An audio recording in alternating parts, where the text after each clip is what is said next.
Madhusudan. I have 4 years One, of one, experience. one Okay. second, Madhu. Okay. One second. So, I will explain you the interview process, okay? Okay. Okay, this interview will be into 3 parts. Okay. First So we'll can start with you our make? legal. Can you speak loudly? Little loud. Yeah, yeah. Yeah. Now it's better. 1 second, give me 1 second. Huh? Okay.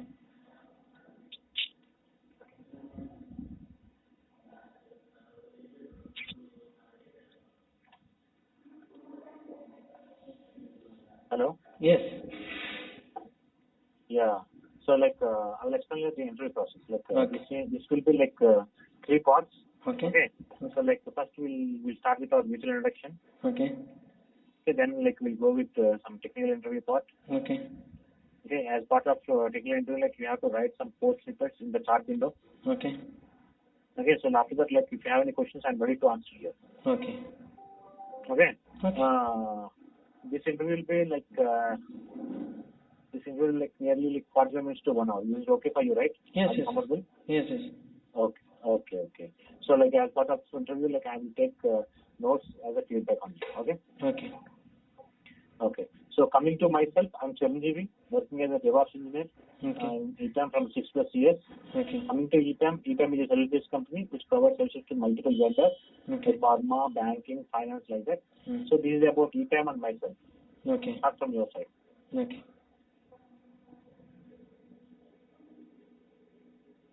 Start from your side. Okay. So I have my name is Madhusudan.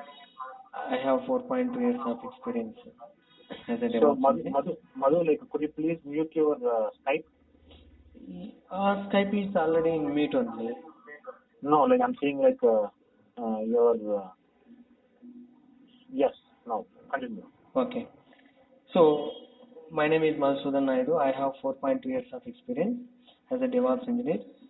So in that experience, I have worked on DevOps tools like version control systems, GitHub, Bitbucket, Git, and build tools, and Maven I have worked on, and the Tomcat, Wildfly application servers, and the Nexus and Jeffrey as artifact repositories I worked on, and the SonarQube as a source code quality management tool I have worked on, and Jenkins as a continuous integration tool I have used.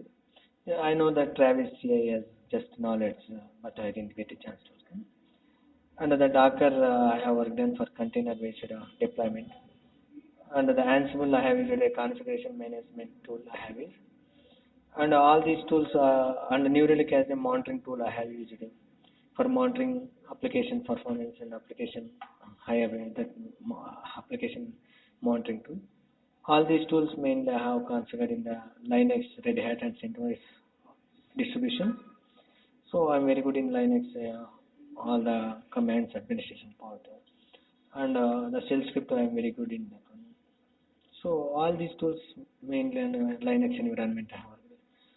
So coming to roles and responsibilities, so for newly onboarded projects from scratch, I have implemented all the CI/CD pipeline and the GitHub administration part, all the jobs I have created and Jenkins file I have created, all these things.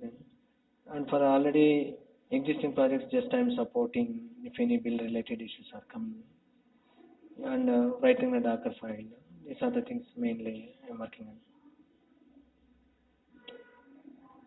on. Mm-hmm. Okay. So, you are comfortable with Linux, right? Yes, I am comfortable with Linux. Okay. So, how much do you rate yourself in Linux out of 5? Out of 5, 3.5 I can give it. Mm-hmm. Okay. Could you please explain the boot process of Linux? So in the boot process, that first it will be load all the process, whatever the init process, init 0. So it will be in suppose say safe mode init 0, init 1, like init 6, 6 it is that 0 to 6. So there will be single user mode and multi user mode. So like that, whatever the mode you can start it one. Mm-hmm. Okay. So in a directory, okay, Okay. in a Linux directory, okay. Mm-hmm. So like I have a list of files. Okay. So I want to know the list of files. Could you please write a comment for me? So list of files means display just names. Mm-hmm. So ls-l you can display. Execute that command. Sorry? Please write the command in chat window. You want me to type? Yeah, in your chat window. Okay, just ls-l. That is the command. Mm-hmm.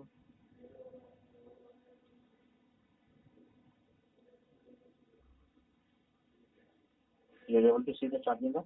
Yes. I'm typing. It is actually some. Yeah. So it will show all the list of files. All the, not only the files, everything it will display. Mm-hmm. So I want to know the list of files, including hidden files. Including hidden files. So ls-al. A means it will display all the files, hidden files. Mm-hmm. And then what is ls-l? What will show? ls-l it will display only the files, but it will not display the hidden files. Mm-hmm. Okay. Okay. So like I have like one folder called sample.txt in the directory.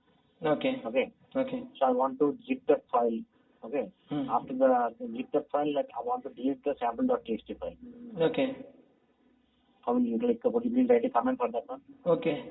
For that one, zip-9 R.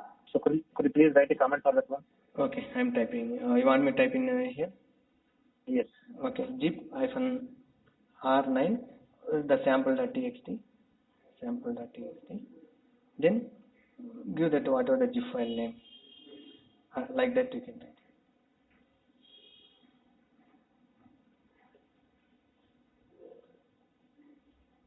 Okay.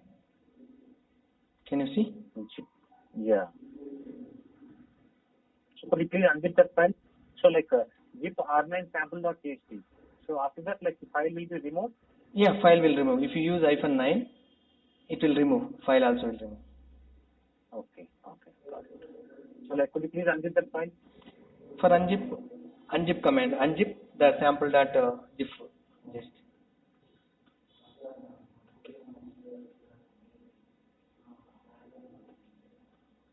Okay. Unzip sample.txt. Okay. So could you please explain about SSH? So SSH is a command. Okay. If you want to connect to any of the server, okay, Linux server, we'll use SSH command. Secure shell. SSH username @ that server host name or IP address you can give.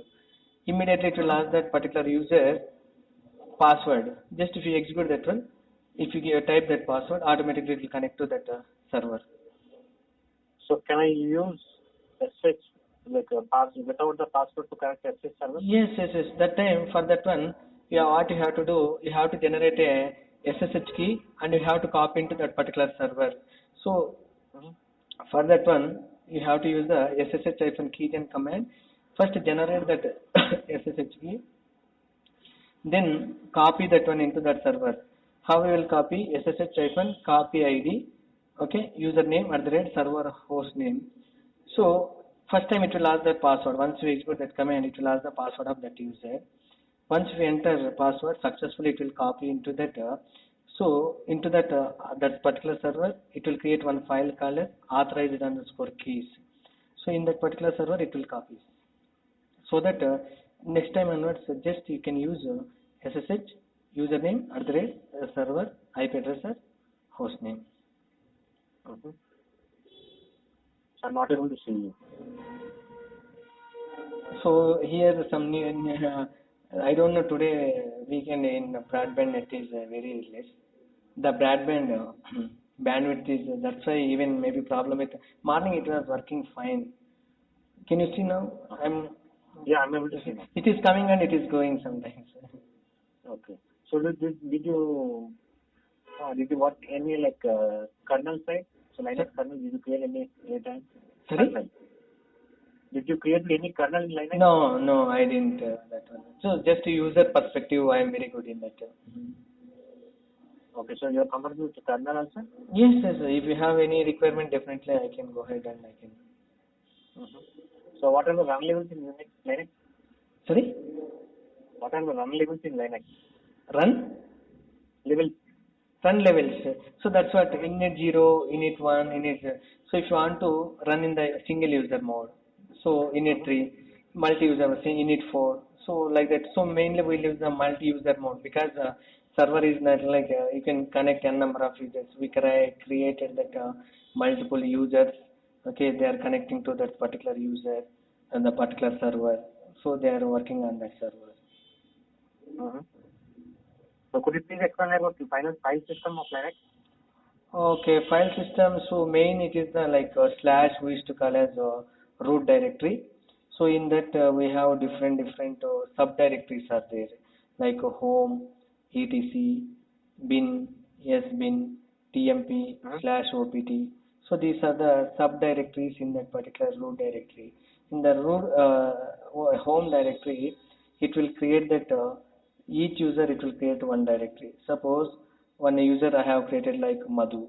So for user Madhu, it will create one directory called Madhu in the slash home directory. So that is the Madhu user home directory.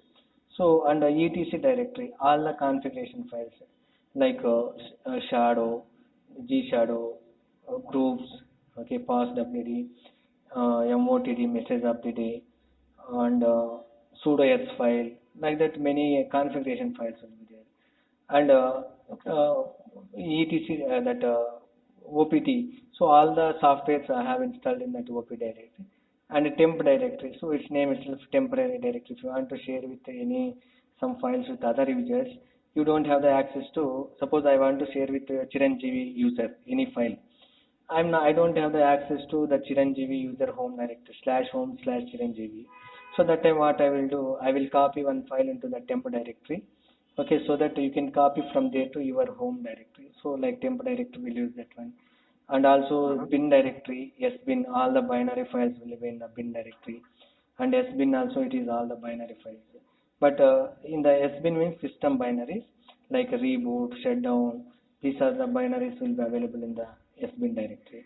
Only the root user can able to access those binary files. Okay. One second, Madhu. Give me one second. So like I'll take some notes. Give me a second. Okay.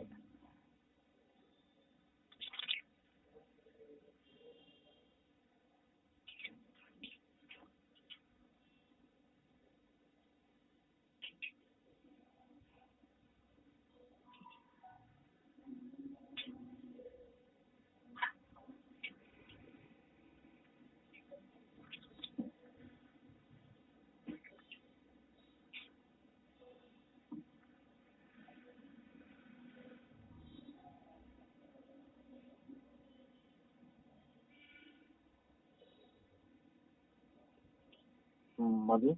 Yes? Yeah. So in Linux, what is ACL? Sorry? What is ACL? Access control list.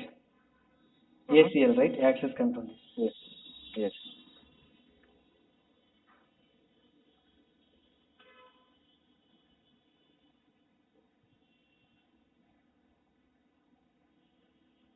Madhu, like, could you please explain about ACL? So ACL in the Linux you were asking. So it is like access control is the abbreviation for this one is the access control list. Mainly, if you want to organize that permission set of kind of thing, it is name itself is the access control list. So if you want to access manage that control list, we'll use this one. Suppose like create any one file. Okay. So if you want to give that permission list, so you can manage that get facts like, so automatically it will give what are the permissions for that one. It will give what is the group of that one, owner of that one. It will give that one, and what are the permissions they are having. It will give.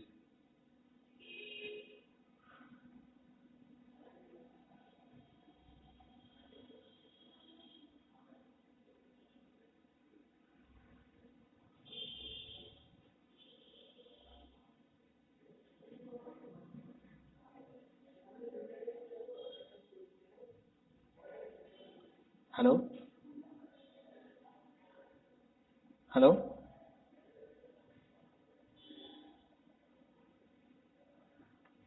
Madhu, are you able to hear me? Yes, sir. Now I can. Yes. Earlier, for last Yeah. one, maybe some Okay. fraction of seconds, it is not. Okay. Could you please explain what are the file, what are the permissions you have covered as a Linux file? So Linux file permissions. Yes. So each file or each directory it is having three sets of permissions like a user, group, others. So each user are having the read, write, execute.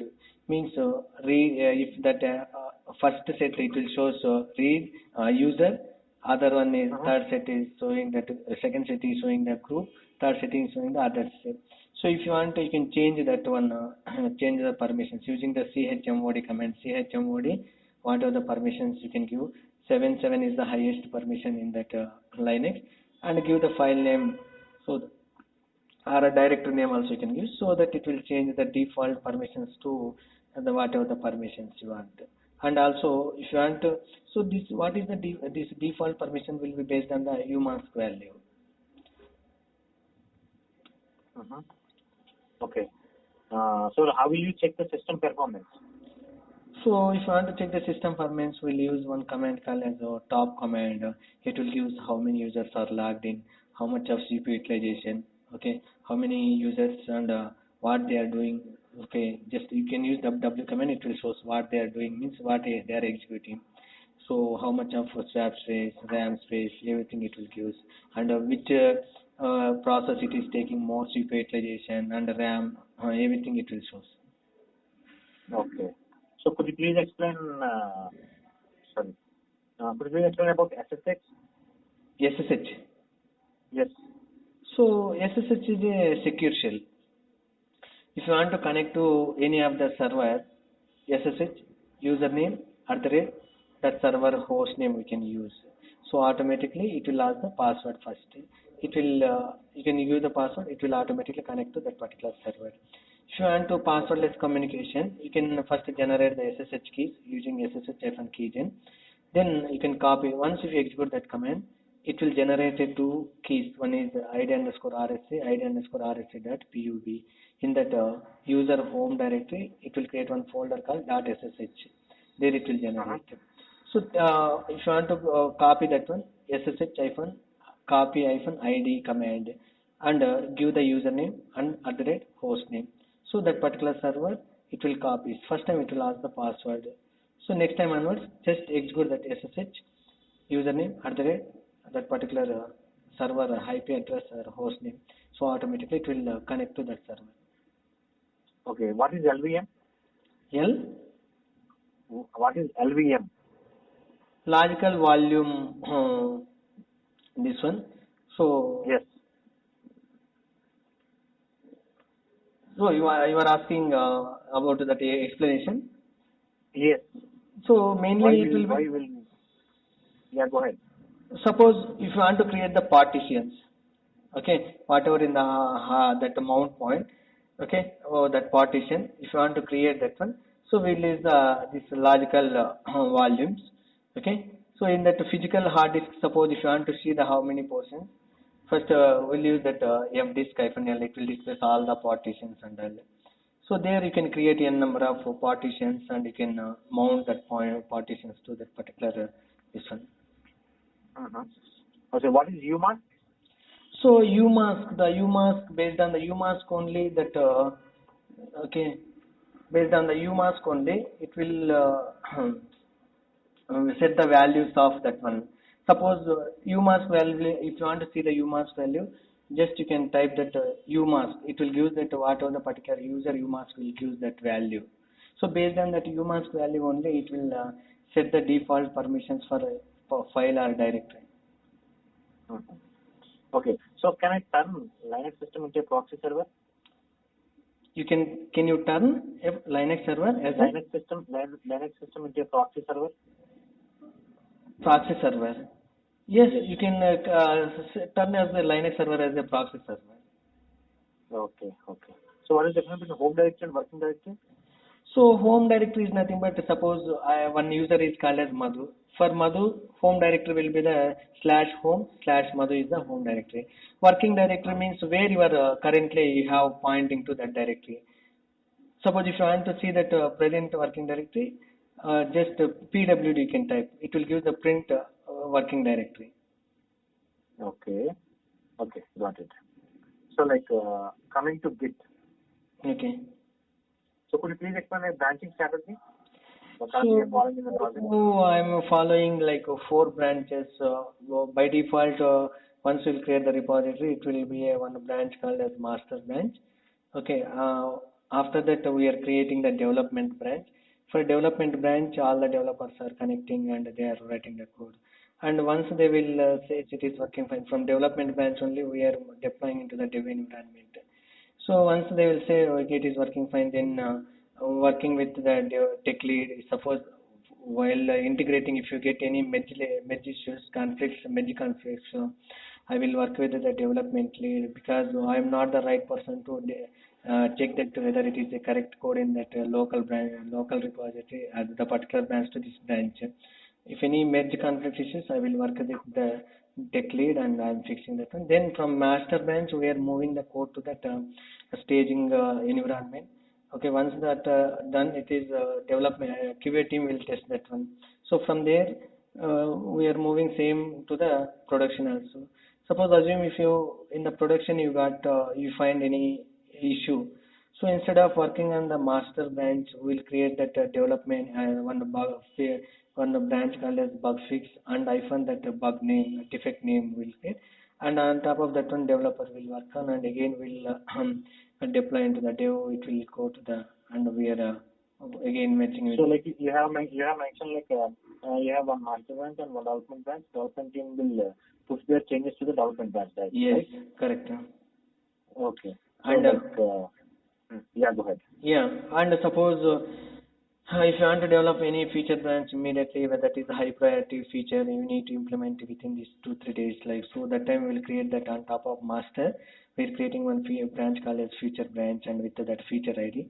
So we are working on the developer is working on that one, and we'll test it in the dev environment, staging environment. Then we are once it is done, we are merging with the master, and we are deploying into that production environment. Uh-huh. So like is that is the best practice? Like every developer has to push their changes directly to the development branch? Yeah, so for some of the projects like we were they are following like so what they are doing they are not working directly on the development branch. What they are doing, that just they are forking that branch to the repository to their personal account, and they are working on that one. Then they are creating a one pull request from that repository to this repository and selecting the branch name and here the target branch name.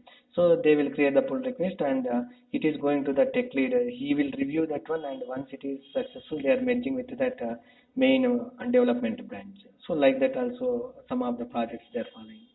So you have mentioned like you will create one high priority branch when you have production deployment, Yes, yes. production fix, right? Yes. So like after the deployment of that branch, so what you will do? That branch will like yeah, we'll merge first. We'll merge with the master. So one commit. So that is small issue. So we'll commit commit into that particular commit, and we are merging that one into the master branch. So if you want to take only one that particular commit and you can you want to apply into that master branch, I have used the git cherry pick that commit ID. Okay, so for finding the commit ID, I used the git log.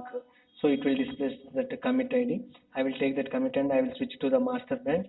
Okay, for switching git to checkout master branch, that then I'm executing the git cherry pick under this whatever commit ID. So in that bug fix branch, it will commit deploy put it into that master branch. So like I'm asking like once the branch has been merged into master from the master you're going to deploy it, right? Yes, so, yes. Like I'm asking.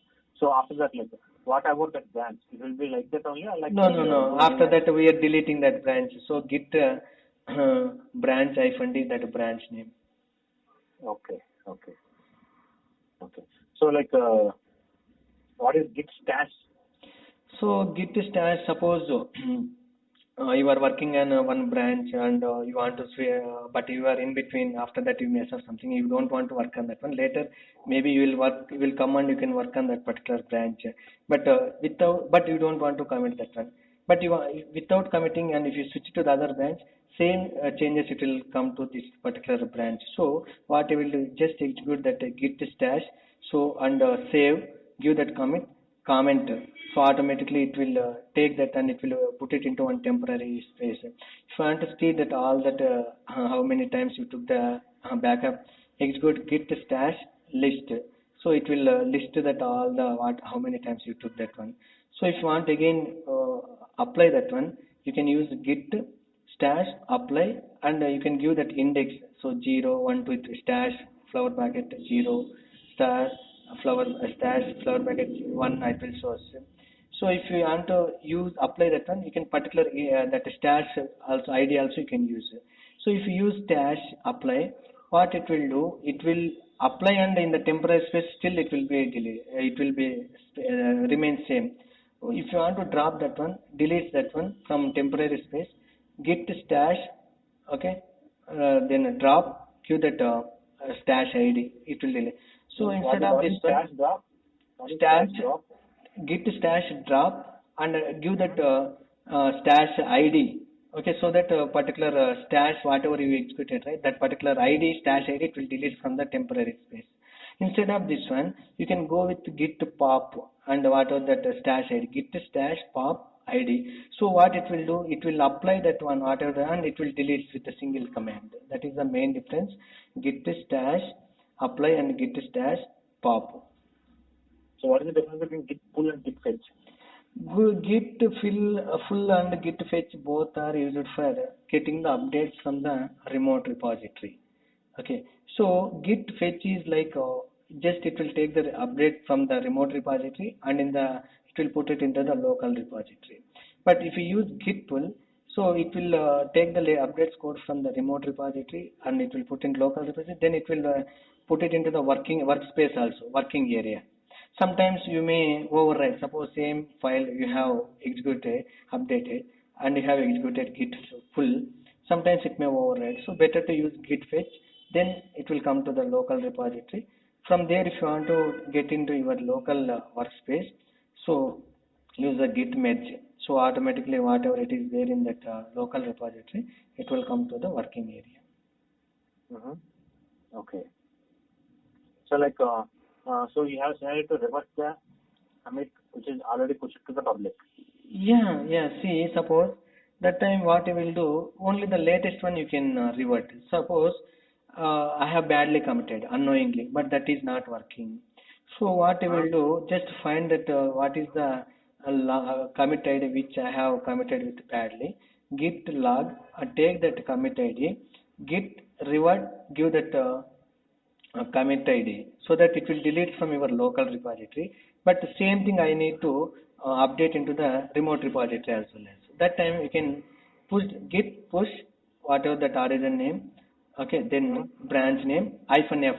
So what it will do, it will override whatever updates with your local local repository to the remote repository. Okay. So what is git rebase? So git rebase is one of the integration method. So it's like, suppose if you want to merge two branches, okay, integrate two branches from one branch code to the other branch, we'll use the git rebase, that branch name. Okay, so here, and suppose assume git master branch and bug fix branch. So in the bug fix branch, 5 times we have committed, and that bug fix branch code I want to merge with the master. So what you will use, git, first you have to connect to the master branch, pointing to the master branch. First that one git checkout master, then execute this git rebase, whatever that bug fix branch. So what it will do, whatever it is there, 5 commits we have committed, everything it will come and it will put it into your master branch. So here clear picture is there in which commit ID what you have updated. Okay. So coming to Jenkins. Okay. So what are the benefits of using Jenkins? So it is like a continuous integration tool. If you use that Jenkins, so it will the integration step in the software development life cycle. There is no integration step because when we are following, suppose assume waterfall model, here all the doing and here we need to integrate development with this one.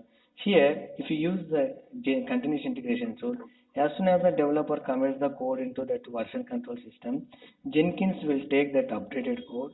Against that code, it will run the unit test cases. So those will be developed by the developer. It will run that unit test case. Suppose if it is a Java code, it is a JUnit test case, a Java unit test cases, and it will check that all the unit test cases. Once the unit test cases are passed, then it will do a build, okay, and it will create an artifact. So it will send a notification. So due to this one, immediately bug detection will be, we can find it. So you're explaining about core Jenkins pipeline. Not Jenkins pipeline. So just the benefits of continuous integration tool. Okay. Could you please explain like Jenkins pipeline? So Jenkins pipeline, suppose we have created a one file called a Jenkins file. So you can write that all the workflow there using the, so I have used, actually we can write this Jenkins in two formats. One is like a scripted format and the declarative, but I followed that scripted format. I used that Groovy script. There I have written all the workflow. So like for stages, different stages.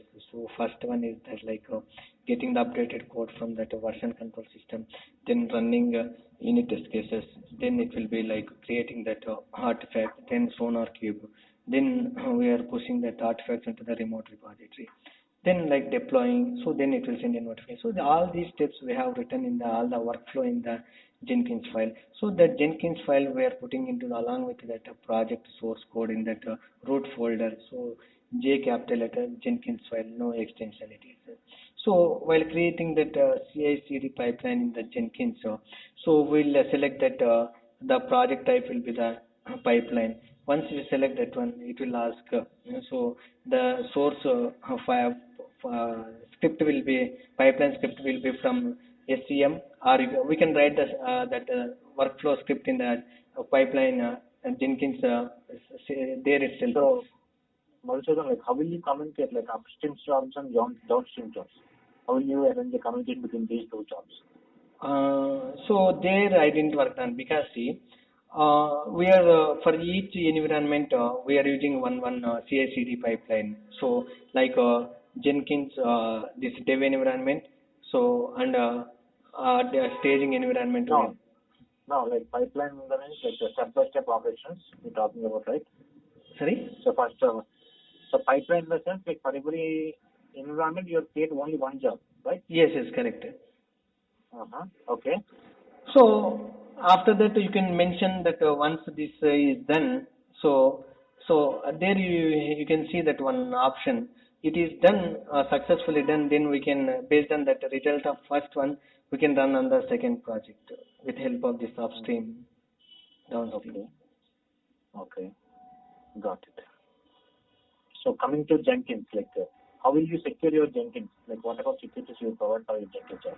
So we can achieve, so manage, so for this one manage Jenkins, global configure secure, say global secure configure secure.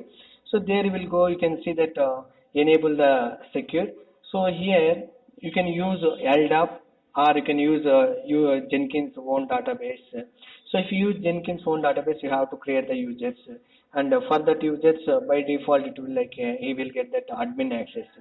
Instead of that one, you can select that project-based authorization secured matrix.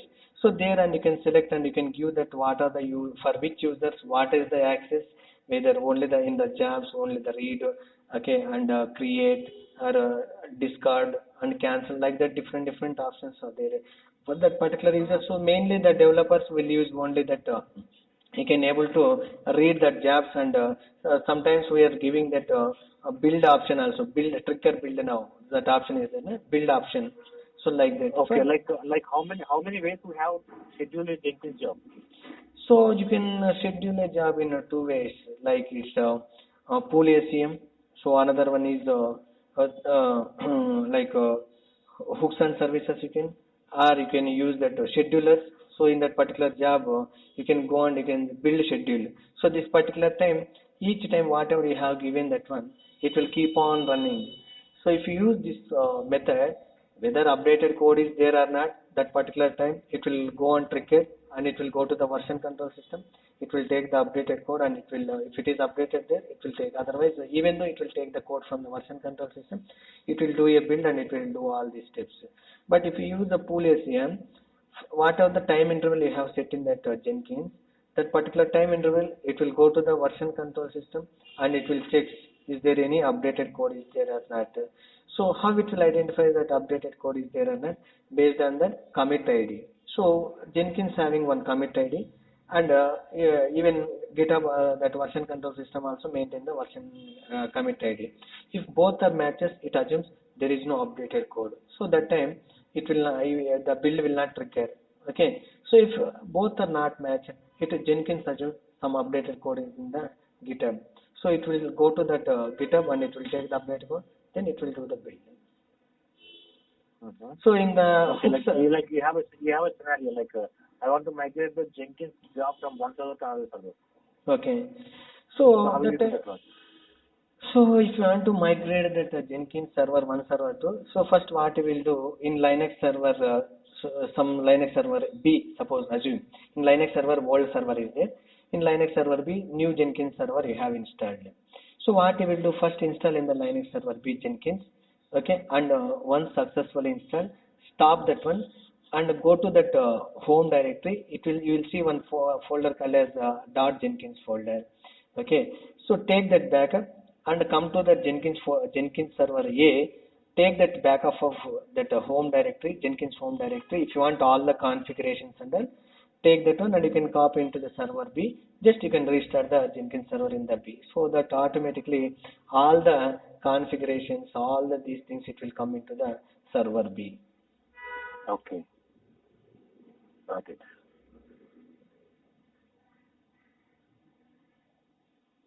So like which script you're comfortable? Shell script I am comfortable, Chiranjeev.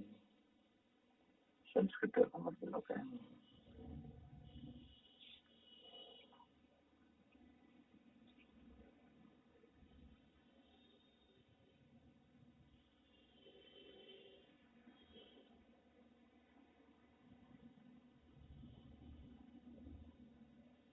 So coming to Ansible.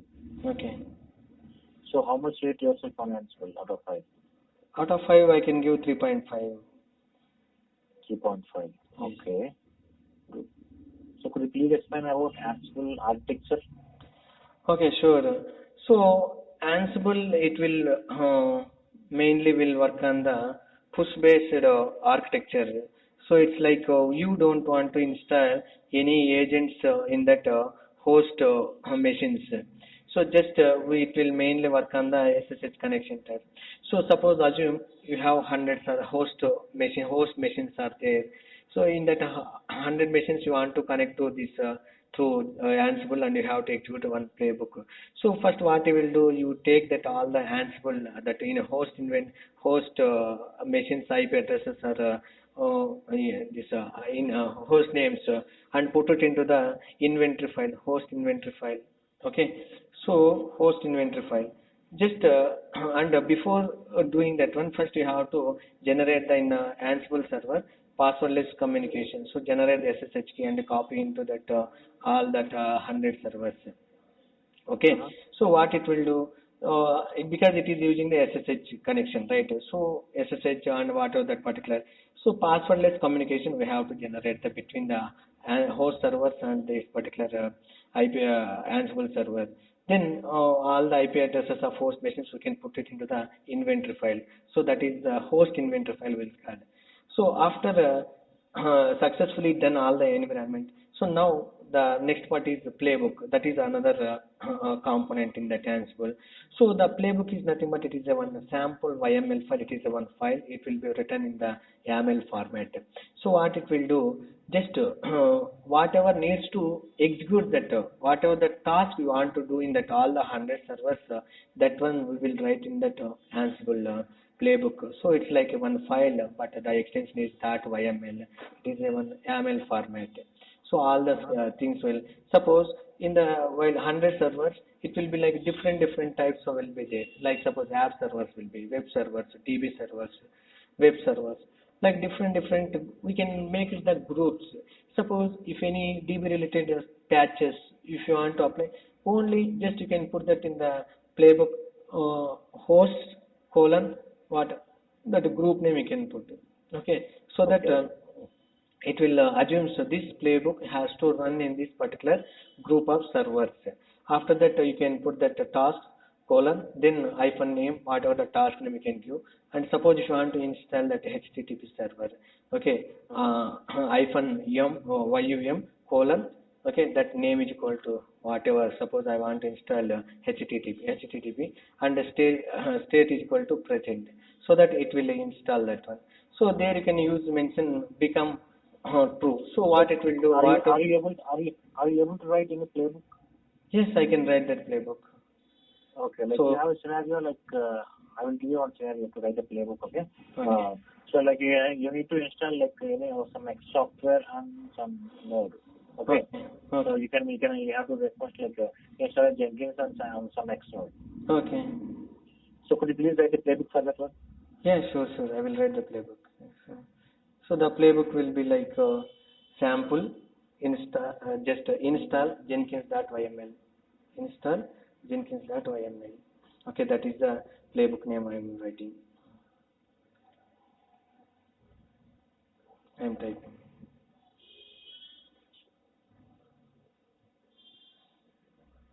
So that is the playbook name. Then I will mention. So suppose in the CI servers. Okay, that is the group name. So hyphen host colon that CI servers, because I'm mentioning the group name as CI servers. Okay. Then hyphen tasks. Okay, colon. Then hyphen I will type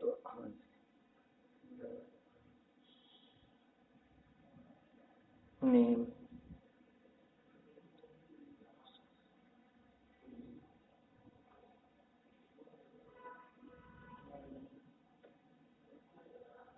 Okay, name and done. So then YUM.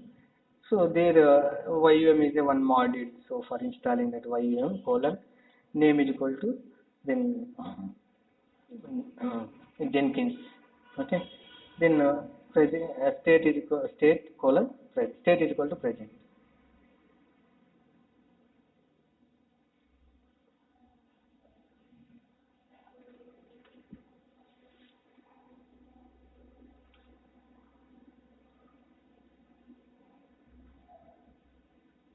One second. It is my keyboard is just stuck.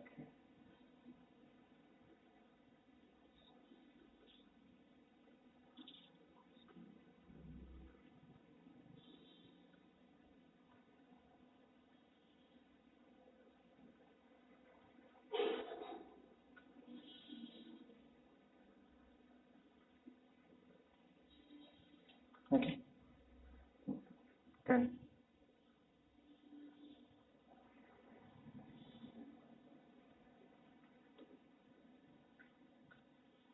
Can you see? Can you see, Chiranjeev? Yes, I'm able to see also. Yeah, I typed. Uh-huh. Okay. Got it. So like you have a requirement to install Ansible on CentOS. Okay. So what type of prerequisites you will check before the deployment, before the installation? So you want to install that Ansible in that CentOS server. Yes. So first of all, Ansible, if you want to install Ansible, definitely Ansible is developed using the Python. First, we need to check whether Python is installed or not. So if the Python is installed, just directly go ahead and YUM, whatever that repository name you can give, then you can give the YUM install Ansible. So automatically it will install. If you want to check that after installation successfully whether it is installed or not, just type that Ansible hyphen version. It will display which version of Ansible you have installed. Okay. Got it. So could you please explain like Maven life cycle? Maven life cycle, here three life cycles are there. One is a clean site, and another important one is the default life cycle. So mainly we are using that clean and default life cycle. In the clean, again, one important goal is called as clean gold. What it will do, it will delete the previous build file system like in the target folder. So MVN clean, if you execute, that is the goal name. Okay, so it will delete the previous build. Another important life cycle is default life cycle. There we have different goals are there.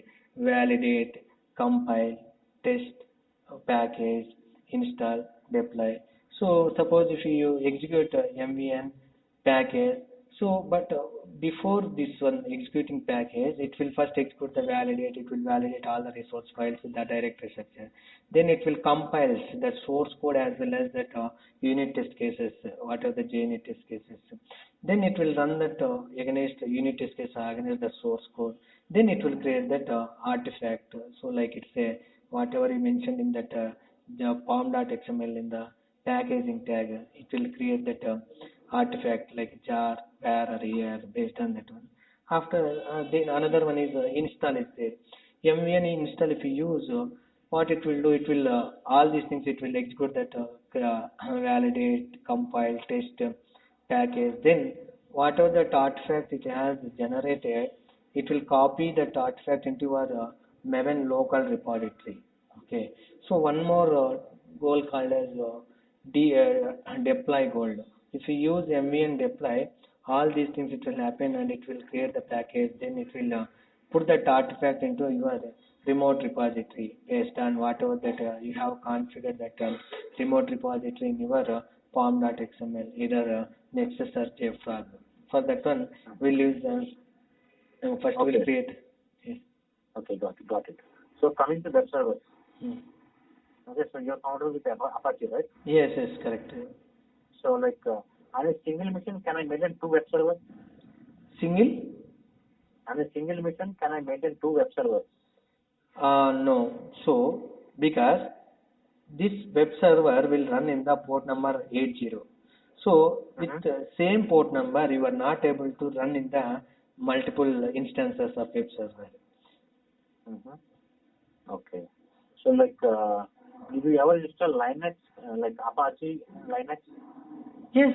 So, in that Red Hat server, we have installed that Apache STB server. And we are doing the load balancing as well as so we are deploying earlier initially we were deploying JBoss in the application that where application in the JBoss 3 instances. We are doing that load balancing. So for that one, what we did in 3 instances, we have deployed this application in the JBoss. Okay, now and the JBoss, each server the JBoss URL will be linked. So those things we are installed in one of the server, a HTTP server. So there we have configured in that this one proxy load that HTTP dot config directory. So there you have to enable the reverse proxy, all these things and all. So there we are mentioning Okay. this one. Okay, also. So like, example, like one website has been posted on the Apache web server. Okay. Okay. How will you, what type of security you will provide on the website? So you can suppose you can create self-signed certificates. So create the self-signed certificates and install that self-signed certificates in that HTTP server. So it will and you can give the certificates path in that HTTP conf and enable that modules by default that SSL modules are not enabled in the HTTP server. So what I will do, enable that HTTP SSL modules in the HTTP server that HTTP dot conf file. Then you can give that the certification path. So then the URL become instead of HTTP, it will be like HTTPS that website name, Uh-huh. so that we can Okay. securely access that resources in that particular website. Uh-huh. So like, you have a scenario to deploy a WAR file. Okay. Okay. So how will you deploy on Apache?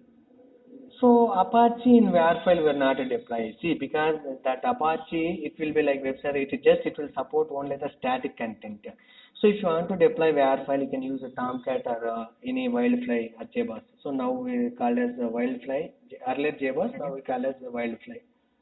but you are not able to deploy that WAR file into that Apache S3 server. Okay. So can I deploy Java application in Apache? No. Only that static content you can, like any website, only the HTML, CSS, JavaScript, image files, you can deploy into that htdocs folder. That is the default file name called as index.html. Okay. Got it. One second.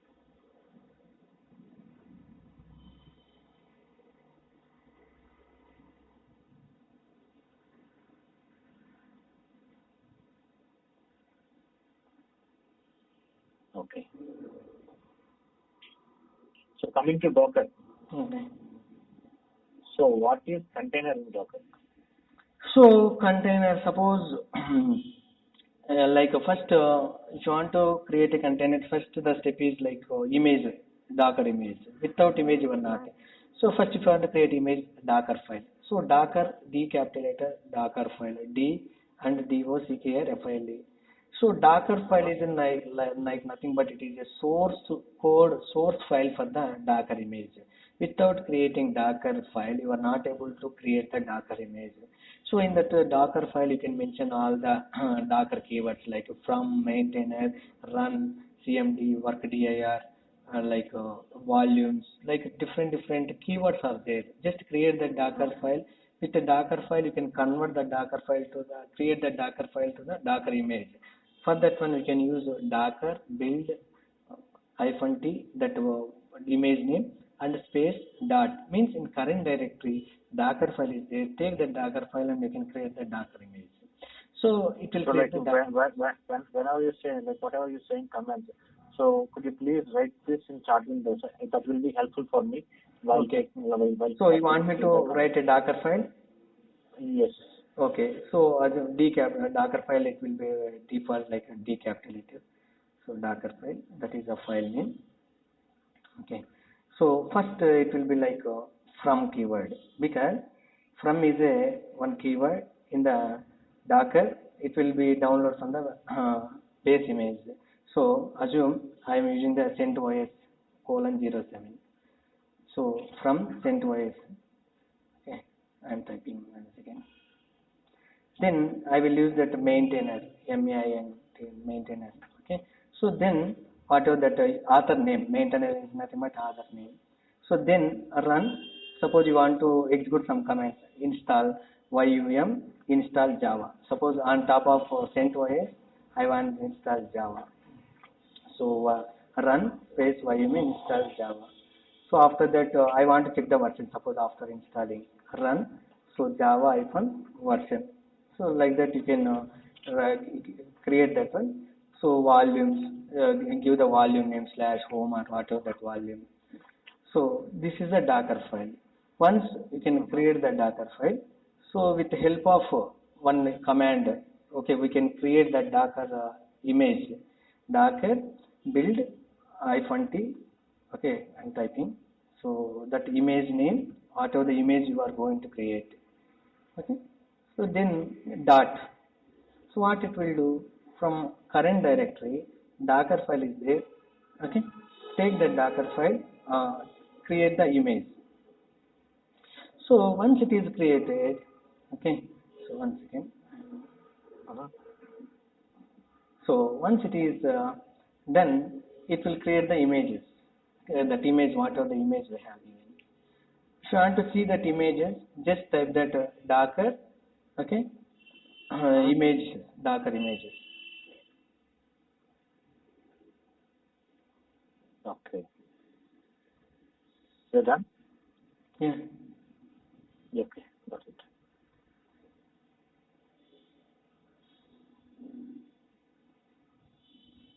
So what is the difference between Docker and hypervisor? Docker and hypervisor. Suppose if you use that hypervisor, any virtual box or this one. So if you in the using virtual box hypervisor, virtual box is nothing but hypervisor. So on top of host operating system, you can install that hypervisor. On top of hypervisor, you can create different virtual box like a CentOS, Red Hat, Wow, Windows operating system. So while creating that image itself, that virtual box, we are allocating some memory, suppose 32 GB RAM or to 500 GB hard disk. Okay, like that each server we have. But assume that whatever that virtual box we have created, it is not utilizing that much RAM size and all. But we are not able to reuse that whatever we are allocated to that virtual box. That okay. So and we are not able to allocate to other new instance as well as. But if you use the Docker, so you can create n number of containers. What it will do dynamically, it will take that whatever the resources from your host operating system. Uh-huh. So did you ever write any compose file? Yeah, I have created that. Suppose So what language you use it for this one? YAML I have used. Okay. So can I use JSON instead of YAML?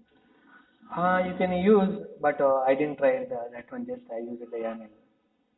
Okay. So could you please write a command for me to stop the container and reset again? Stop a container. Yeah. So for Yeah. that one, Just just write a command for me. okay, Docker. First you have to find that container ID. Okay, for that one Docker ps-a. So Docker ps-a if you type, okay, it will give that all the container IDs, all the names and all.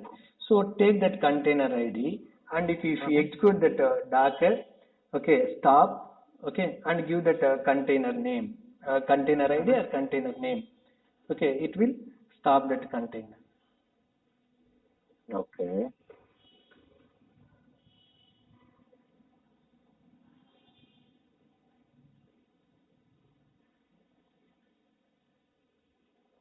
Could you please restart the Docker again?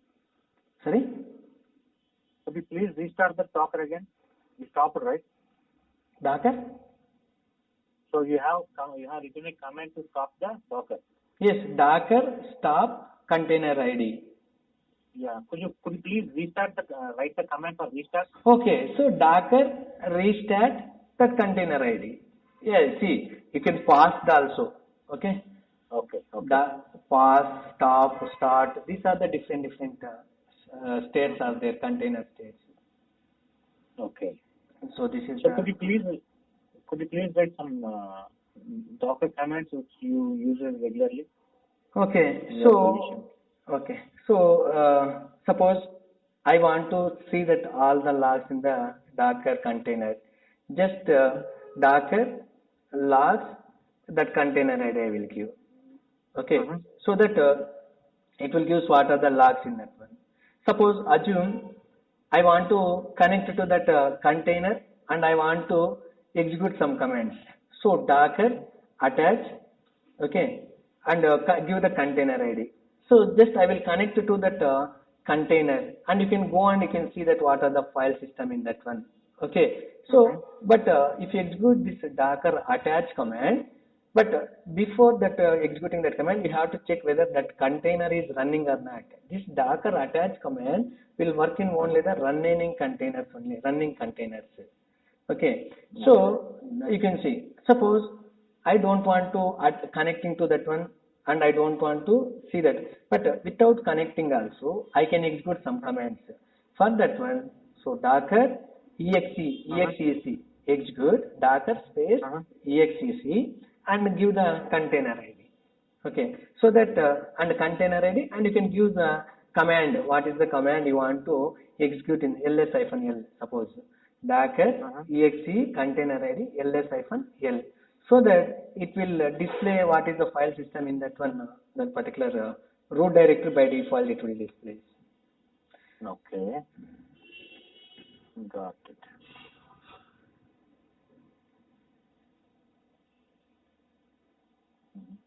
Got it.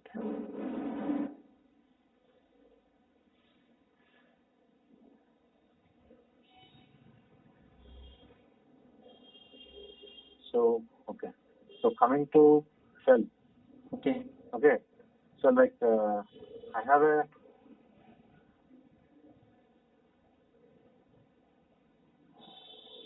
sample list.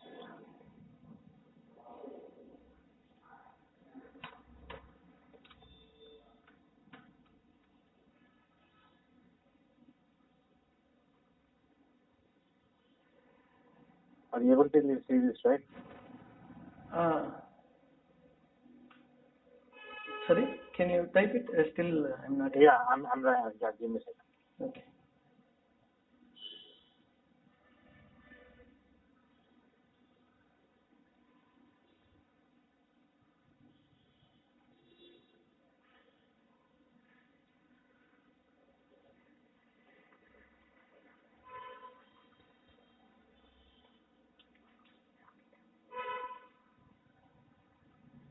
So are you able to see now?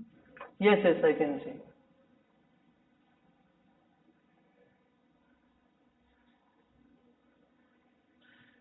Okay, so you want to find that average of. Yes. Yes. Okay, so for that one, just I will take that this one. Okay, but this is array, correct? Okay. Yeah. Yes. Right. Yes. So if you want to take that array first value, so sample, okay, underscore Uh-huh. list is the array. So what I will do, I will put it into that one for loop. Okay, Uh-huh. I will put it into the for loop. Okay, okay, just one second. Okay, for loop array. For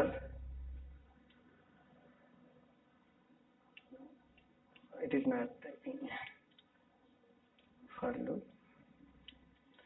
So int, sorry, I is equal to, one second,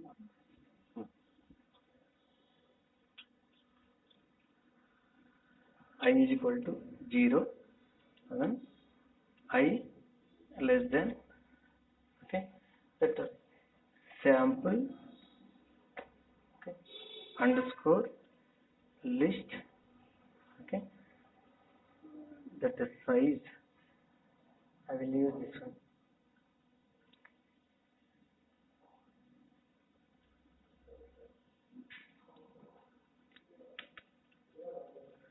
So it will give the size of that one. Okay. And second typing colon. So I plus plus and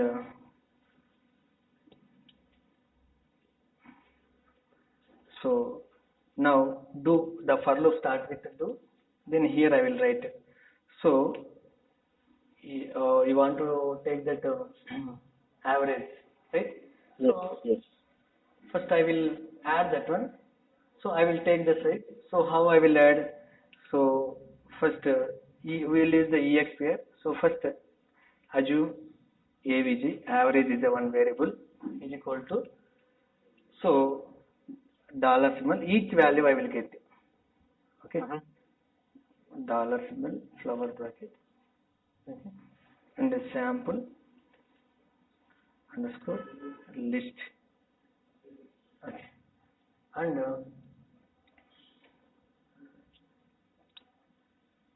it will get that first value dollar hyphen of g hyphen of I, index of I,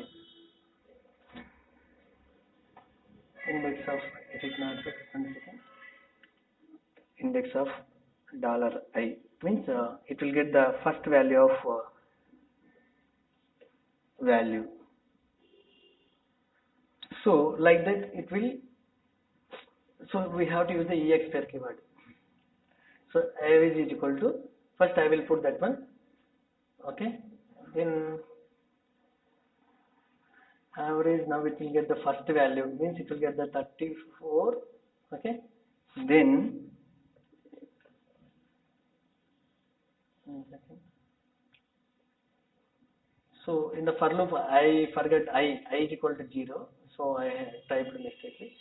So I is equal to that array list first index means it will give the 0, means first index means I of 0 means 34 it will give. Okay, then okay, so next line, okay, same avg, okay, is equal to, So dollar of ABC, okay, and plus EXPR, okay, dollar of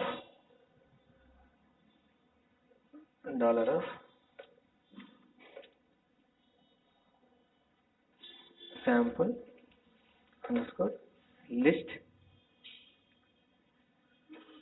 dollar of I.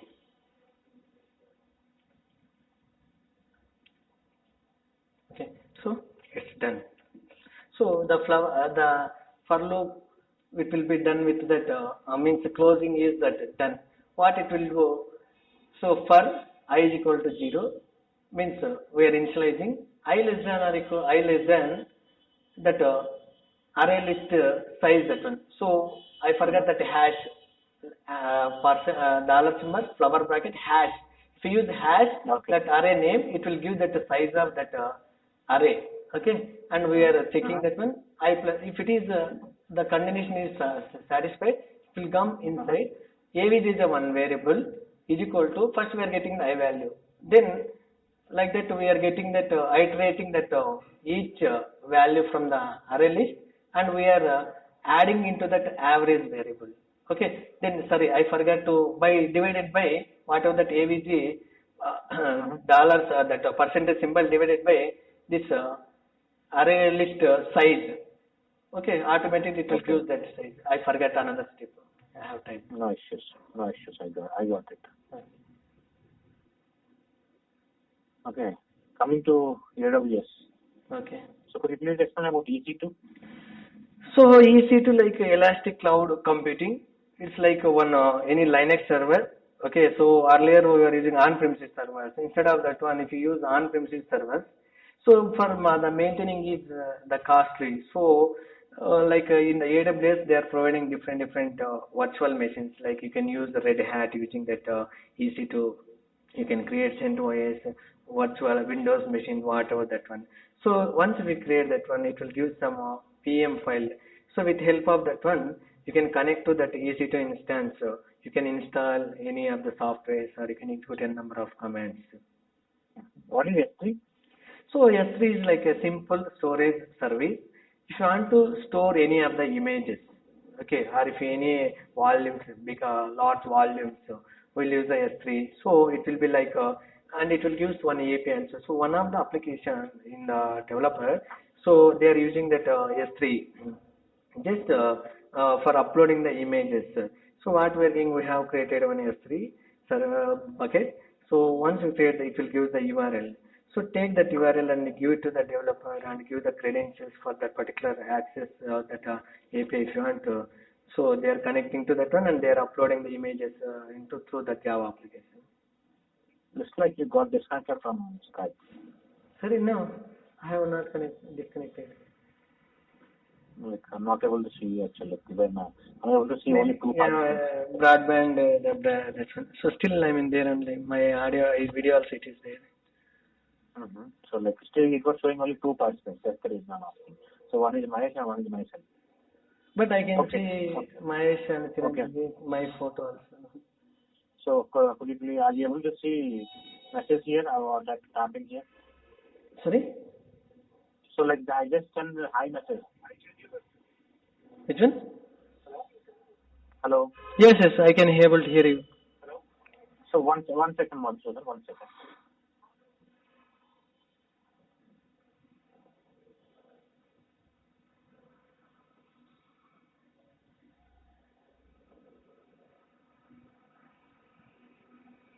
Like he's talking. Okay. He said like. The connections, yeah.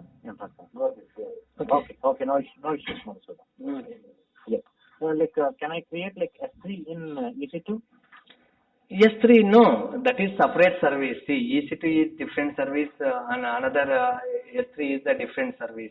How we will connect? You are not able to create that S3. Not able to create. Okay.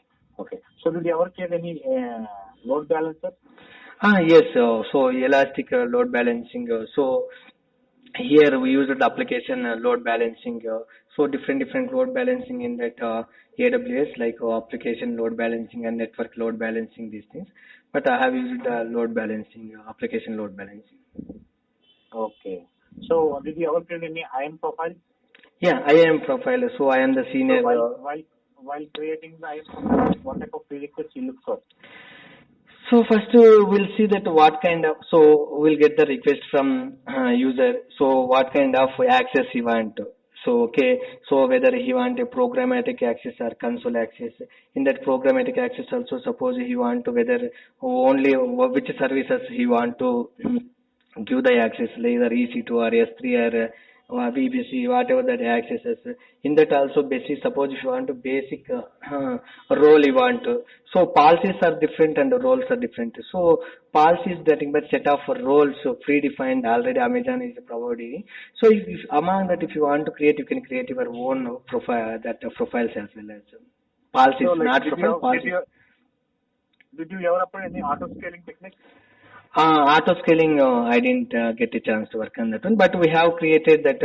So one of the other DevOps engineer created that CloudWatch, and he is in that CloudWatch. I think he configured that all the configurations. So suppose if that CPU utilization reaches 80%, automatically he is adding that one more CPU to that particular EC2 instance. So I didn't get a chance to that one because other guy took that one. So, but I have the knowledge. Okay, no issues, no issues. Okay, 1 second. So Madhusudan, I'm done with this interview. So if you have any questions, I'm ready to answer you. Thanks a lot, Chiranjeevi and Madhu. First of all, because you spent a lot of time and okay.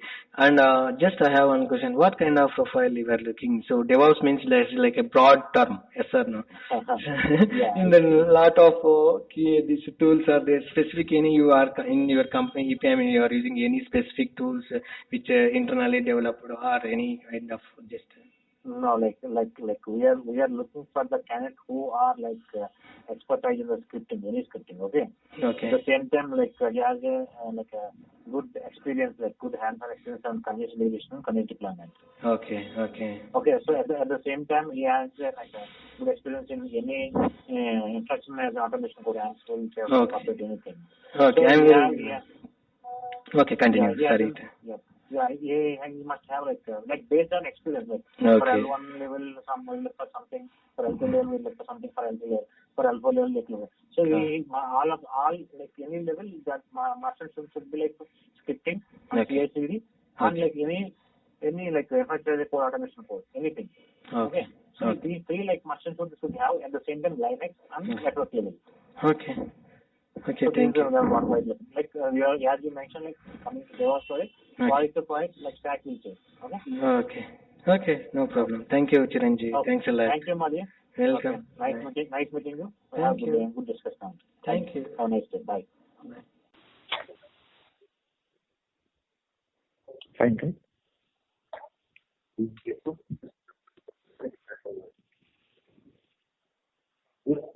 We will continue with this. Yes.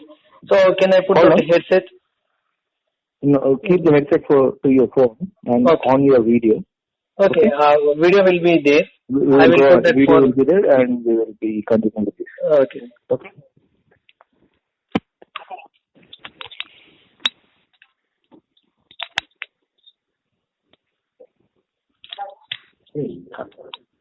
Hello, Madhu, could you please enable your video? So I'm not able to see you.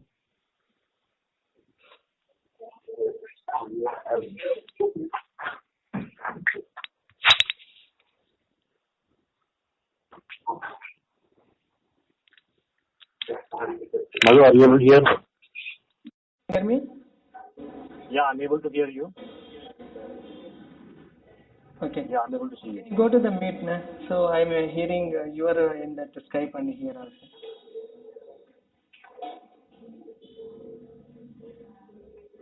Thank you. Hello? Yes. Yeah. Hello? Give me a second. Yeah, give me a second. Okay. Give me a second.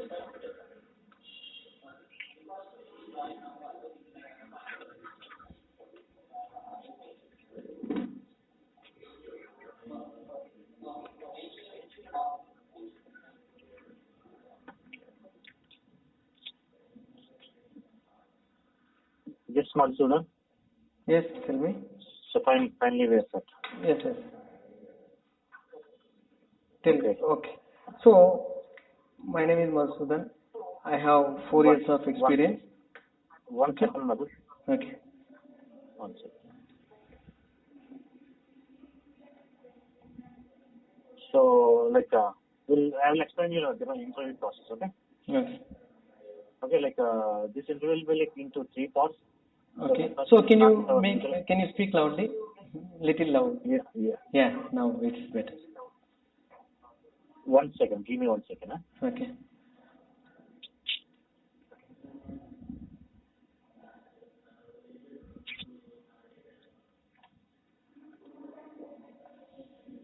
Hello? Yes. Yeah. So, like, I will explain you the interview process. Like, Okay. this will be like 3 parts. Okay. Okay. So, like, first we'll start with our mutual introduction. Okay. Okay. Then, like, we'll go with some technical interview part. Okay. Okay. As part of technical interview, like, you have to write some code snippets in the chat window. Okay. Okay. So, after that, like, if you have any questions, I'm ready to answer you. Okay. Okay. Okay. This interview will be like nearly like 45 minutes to 1 hour. This is okay for you, right? Yes. Are you Yes. comfortable? Yes. Yes. Okay. So, like, as part of the interview, like, I will take notes as a feedback on you. Okay. Okay. So, coming to myself, I'm Chiranjeevi, working as a DevOps engineer Okay. in EPAM from 6+ years. Okay. Coming to EPAM is a service-based company which provides services to multiple vendors, Okay. like pharma, banking, finance, like that. Mm. So, this is about EPAM and myself. Okay. Start from your side. Okay.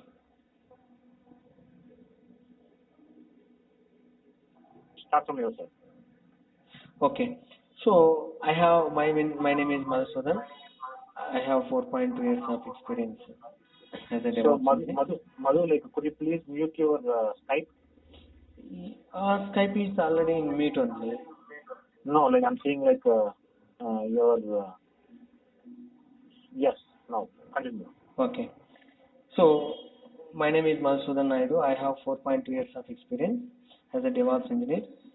So in that experience, I have worked on DevOps tools like version control systems, GitHub, Bitbucket, Git, and build tools and Maven I have worked on. And the Tomcat, Wildfly application servers, and the Nexus and Jeffrey as artifact repositories I worked on. And the SonarQube as a source code quality management tool I have worked on. And Jenkins as a continuous integration tool I have used. Yeah, I know that Travis CI has just knowledge, but I didn't get a chance to work on. And the Docker I have worked on for container-based deployment. And the Ansible I have also done. I have 4 years of experience. One Okay. second, Madhu. Okay. 1 second. So, like, I will explain you the interview process. Okay. Okay. Okay. Like, this interview will be like into 3 parts. Okay. the first So will can start you with our make? legal- Can you speak loudly? Little loud. Yeah. Yeah. Now it's better. 1 second. Give me 1 second. Huh? Okay.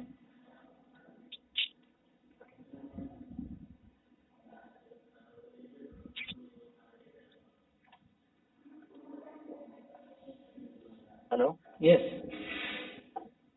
Yeah. So, like, I will explain you the interview process. Like, Okay. this will be like 3 parts. Okay. Okay. So, like, first we'll start with our mutual introduction. Okay. Okay. Then, like, we'll go with some technical interview part. Okay. Okay. As part of technical interview, like, you have to write some code snippets in the chat window. Okay. Okay. So, after that, like, if you have any questions, I'm ready to answer you. Okay. Okay. Okay. This interview will be like nearly like 45 minutes to 1 hour. This is okay for you, right? Yes. Are you Yes. comfortable? Yes. Yes. Okay. So, like, as part of the interview, like, I will take notes as a feedback on you. Okay. Okay. So, coming to myself, I'm Chiranjeevi, working as a DevOps engineer Okay. in EPAM from 6+ years. Okay. Coming to EPAM is a service-based company which provides services to multiple vendors, Okay. like pharma, banking, finance, like that. Mm. So, this is about EPAM and myself. Okay. Start from your side. Okay.